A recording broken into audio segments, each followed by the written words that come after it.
Nagkasira-sira na ang flood control project sa Abacan River sa Mexico, Pampanga dahil sa ilang linggong pag-ulan. Tingin ng mga lokal, substandard ang pagkakagawa sa mga ito. Magbabalita, Simon Gualvez. Kita na halos sa mga bakal sa loob ng slope protection na ito sa Abacan River sa Barangay San Jose Malino, Mexico, Pampanga. Nagkabitak-bitak ito dahil sa halos 3 linggong ulan dulot ng habagat. Ang ibang bahagi ng dike, tuluyan ng gumuho. Sa drone video ng News 5, makikita ang lawak ng nasirang river slope protection. May mga heavy equipment na roon ang isang kontraktor na kinausap doon ng DPWH para ayusin kaagad ang mga sira. Tumaas yung tubig dito. Tapos, yung land area na yun, napuno ng tubig yon. Walang labasan yung tubig doon. Walang labasan yung tubig doon. Ngayon, yung tubig doon, pumunta sa ilalim ng slope.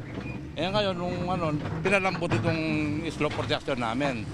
Mahaba-habang riprap din ang nawasak sa katabing barangay na Suklaban. Halos nagka-landslide na nga sa lugar. Ito yung dulo o karugtong ng gumuhong bahagi ng slope protection program na sakop na ng barangay Suklaban.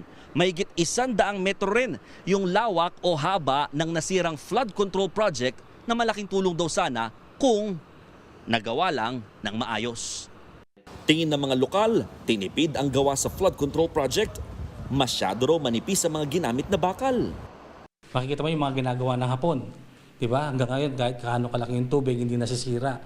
Pero yung sa amin dito sa Pampanga, hindi lang sa Pampanga, buong 3rd district na yata, nakita mo yung mga flood control na ginagawa, nasisira talaga. Hindi man umaabot ng 1 taon, nasisira na eh.